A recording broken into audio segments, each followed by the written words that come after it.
کہ اولاد کیسی ہونی چاہیے اور کس طریقے سے. حضرت عمر ابن عبدالعزیز جن کے دور کو خلافت راشدہ کا دور کہا جاتا ہے،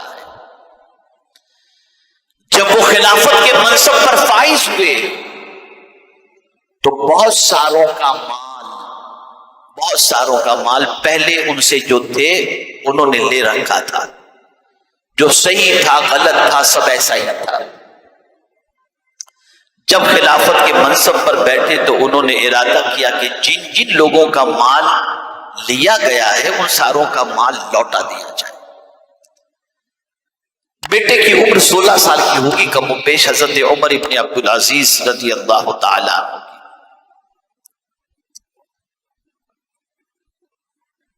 اپنے مشورہ مشیر لوگوں کو بلایا، ایڈوائزر کمیٹی کے ساتھیوں کو، کہ بھئی یہ مال سب کو واپس کر دیا جائے، جبرن لیا ہوا مال ہے، جائز نہیں ہے.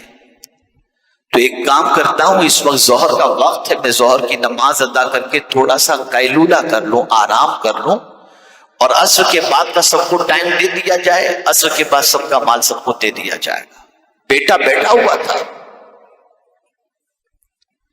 فوراً کھڑا ہو گیا. ابو اگر اجازت دیں تو کچھ عرض کروں. باپ نے کہا بیٹا.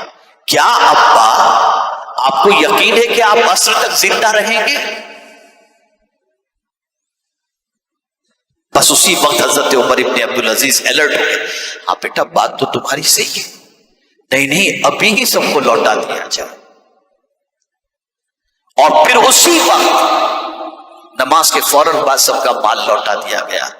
آج کا بیٹا اپنے باپ سے کسی بھی طرح سے اپنی ڈیمانڈ پوری کرنے کے سلسلے میں یہ کہتا ہوا دکھائی دیتا ہے کہ کچھ بھی کرو مجھے یہ چاہیے، ورنہ میں یہ کر لوں گا، ورنہ میں یہ کر لوں گا، ورنہ میں یہ کر لوں گا.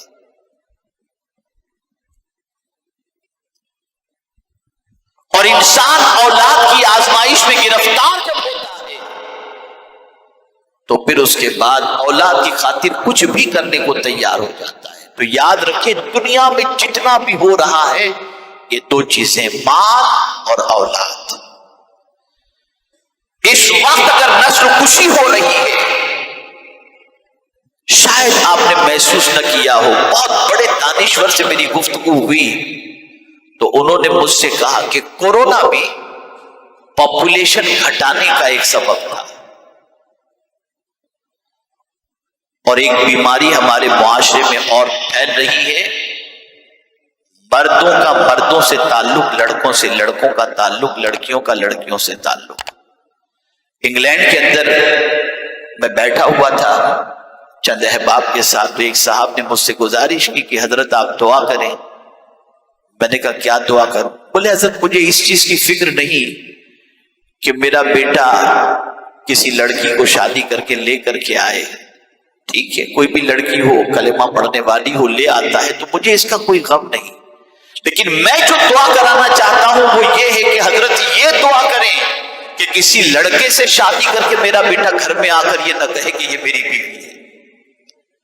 اور اس وقت یہ بلا اپنے معاشرے میں پھیل رہی ہے جس کو لواطت کہتے ہیں، لڑکے لڑکے کا تعلق، لڑکی لڑکی کا تعلق. اور اس کو اتنا اچھالا جا رہا ہے، اتنا پروموٹ کیا جا رہا ہے، اس پر اتنا پیسہ لگایا جا رہا ہے، اور اس کو دنیا میں اتنا پھیلایا جا رہا ہے کہ عذاب الہی سے پھر دنیا کی کوئی طاقت بچا نہ سکے. تو کہنے کا مقصد یہ کہ آنکھیں کھولو، ہوش کے ناخن لو، دنیا میں ہونے والی چیزوں کے بارے میں غور کرو. اور سب سے زیادہ اگر لت پت مال کے سلسلے میں ناجائز طریقے کے، اولاد کے سلسلے میں غلط طریقے سے، اور ان ساری برائیوں کے اندر دوسری قومیں ہم سے بہت آگے ہیں. لیکن میں مسلمانوں کی بات کر رہا ہوں کہ اپنی قوم بھی پیچھے نہیں ہے. اس کی ایک ہی وجہ ہے، اور وہ وجہ یہ ہے کہ دین کی تعلیم سے دوری.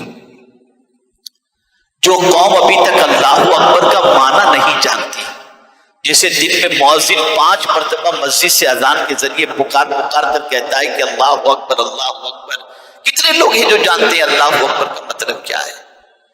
جو قوم پہلا کلمہ نہیں جانتی اس قوم کی پوزیشن کیا ہوگی زمین کے اوپر؟